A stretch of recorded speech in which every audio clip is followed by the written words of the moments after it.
Olá, sétimo ano, sejam bem-vindos a mais uma aula. Hoje nós vamos dar continuidade ao estudo da unidade 3 do livro didático de língua portuguesa. A gente vai rever os termos da oração sujeito e predicado e em seguida nós vamos analisar algumas das questões que foram propostas para que vocês resolvessem em casa. Então vamos lá. Os termos da oração, como nós já vimos antes, são o sujeito e o predicado. Esses dois termos são os termos essenciais da oração, ou seja, eles são termos básicos e que normalmente estão presentes na oração. Nós vamos agora identificar o sujeito e o predicado numa oração. Observem as orações abaixo. A primeira, a peça da escola falava sobre nutrição. No último vídeo, nós vimos que para identificar o sujeito é preciso identificar o verbo da oração e perguntar a ele. Então, na oração, a peça da escola falava sobre nutrição, é preciso que nós identifiquemos primeiro o verbo da oração. No caso, a palavra falava. Ele é o nosso verbo. Para descobrirmos qual é o sujeito da oração, nós fazemos a perguntinha ao verbo. O que falava sobre nutrição? A resposta a essa pergunta vai ser o nosso sujeito, a peça da escola. Então, o que sobrou vai ser o nosso predicado.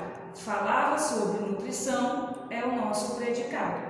No segundo exemplo, a segunda oração, nós temos: muitos vegetais são fontes de fibras. Nós identificamos o verbo, são, e perguntamos a ele: o que são fontes de fibras? A resposta: muitos vegetais, é o nosso sujeito. Tudo o que sobra depois de identificarmos o sujeito vai ser o nosso predicado.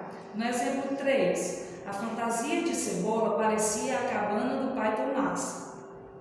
Identificamos o verbo, parecia, perguntamos a ele qual é o sujeito. O que parecia a cabana do pai Tomás? A resposta a essa pergunta é o nosso sujeito, a fantasia de cebola. Tudo o que sobra é o nosso predicado. Então vamos diretamente ao conceito. O que é o sujeito e predicado de uma oração? O sujeito é o termo da oração sobre o qual se faz uma declaração e o predicado é o termo da oração que indica a declaração sobre o sujeito. Como forma a estrutura básica da oração, o sujeito e o predicado são chamados de termos essenciais. Sendo assim, a relação que mantém entre si não pode ser interrompida por uma vírgula. Após esses conceitos, nós vimos a classificação do sujeito, e é o que nós vamos rever agora.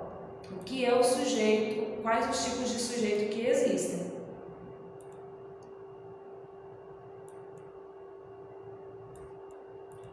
Então, os tipos de sujeito. O sujeito da oração pode ser determinado ou indeterminado, como nós já vimos antes. Há ainda as orações formadas sem sujeito, que é um conteúdo que nós veremos posteriormente na unidade 4. O sujeito determinado é aquele que pode ser identificado com uma precisão, com base no verbo, com os exemplos anteriores e como estes. Eles esperavam a deixa. Os coelhinhos estavam em seus lugares. Os termos que vocês veem destacados, eles e os coelhinhos, são o sujeito das orações. Quem esperava na primeira oração? Eles. Quem estava na segunda oração? Os coelhinhos. Então, estes termos são o sujeito dessas orações. São determinados porque facilmente conseguimos identificá-los nas orações. Todo sujeito deve apresentar um núcleo, e o núcleo é a palavra mais importante dentro desse sujeito. Então, algumas vezes o sujeito pode ser formado por mais de uma palavra, e quando isso acontece, é preciso que a gente identifique a palavra mais importante. Essa palavra é o núcleo do sujeito. É sempre ao núcleo que o verbo se refere. Por isso, o verbo vai concordar com o núcleo do sujeito. Se eu tenho um núcleo, que é uma palavra no singular, o nosso verbo também estará no singular. Se nós temos o núcleo do sujeito, uma palavra no plural, o verbo também estará no plural. Vejam os exemplos. Eles esperavam a deixa. Sujeito formado por apenas uma palavra, eles, no caso da primeira oração, ela vai ser o núcleo desse sujeito e é um termo no plural. O verbo vai estar no plural, fazendo essa concordância com o núcleo. Na segunda oração, os coelhinhos é o sujeito. A palavra mais importante dentro desse sujeito é coelhinhos, um termo que está no plural, o verbo também está no plural. Nesse caso, pessoal, nós temos um sujeito classificado como simples. Por quê? Porque ele apresenta apenas um núcleo, uma palavrinha mais importante. Quando o sujeito é determinado, aparece na oração e apresenta um só núcleo, ele é classificado como sujeito simples. Agora observe os exemplos seguintes. Os piratas e os anões foram para os bastidores. Nessa oração, observe que nós temos duas palavras núcleo, piratas e anões. No exemplo seguinte, as árvores, as fadinhas e as borboletas se prepararam. O nosso sujeito é um pouco mais extenso e ele apresenta 3 núcleos: árvores, fadinhas, borboletas. Quando isso acontece, nós dizemos que o sujeito é composto, ou seja, ele é determinado, aparece na oração e apresenta mais de um núcleo. Então, ele é um sujeito composto.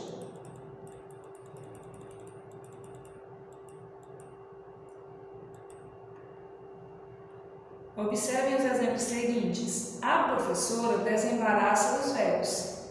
Olhem que nós temos um núcleo, sujeito simples, formado aí por um substantivo. O exemplo seguinte, nós temos elas não voltavam do banheiro, sujeito simples, formado aí por um pronome. E o último, chorar não adianta. Nós temos um sujeito também simples, com um verbo com valor de substantivo, que é o verbo chorar. Então, nessas 3 situações, nós percebemos que o sujeito pode ter como núcleo um substantivo, pode ter como núcleo pronomes e pode também ter como núcleo um verbo com função de substantivo, com valor de substantivo. Uma outra situação de sujeito que nós temos é o dos exemplos seguintes. Já chamei as fadinhas, voltamos do banheiro. Observem que aí o verbo vai ser um trunfo para que nós possamos identificar esse sujeito. Por quê? Porque aqui eu tenho orações formadas apenas pelo predicado. O sujeito não veio explicitamente, mas é possível identificar a partir do verbo, principalmente pela terminação do verbo. Então, no primeiro exemplo, já chamei as fadinhas. Quem chamei as fadinhas? Quem? Eu chamei as fadinhas. O eu não aparece na oração, mas ele pode ser identificado por conta do verbo. A mesma coisa acontece no exemplo seguinte. Voltamos do banheiro. Quem voltamos do banheiro? Nós. Nós voltamos do banheiro. O nós não apareceu na oração, mas ele pode ser identificado pela terminação do verbo. Quando isso acontece, nós dizemos que é o sujeito determinado, mas ele não aparece na oração e é chamado, portanto, de sujeito implícito. Esse tipo de sujeito também pode ser chamado de sujeito oculto ou sujeito desidencial. Agora observem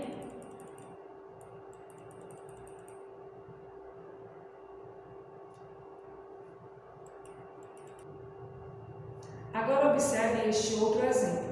Quebraram a ponta da estrela. Novamente nós temos uma oração formada só por predicado. Nós não temos um sujeito explícito. Não podemos identificá-lo claramente, ele não aparece na oração. E dessa vez nós não conseguimos também identificar esse sujeito pela terminação do verbo. Por quê? Observe quando eu pergunto ao verbo para identificar o sujeito. Quem quebraram a ponta da estrela? Eu não tenho essa resposta. No máximo eu poderia dizer eles. ainda assim não seria uma resposta clara. Quem seria esse eles? Eu consigo identificar, apontar o sujeito? Não. Quando isso acontece, quando nós não conseguimos identificar o sujeito, mesmo observando a terminação do verbo, nós dizemos que o sujeito é indeterminado. Esses foram os 3 tipos de sujeito que nós vimos no nosso último vídeo, que estamos revendo agora. Eles servirão de base para a correção de algumas questões da atividade que foi proposta para vocês. Seguimos então para a correção.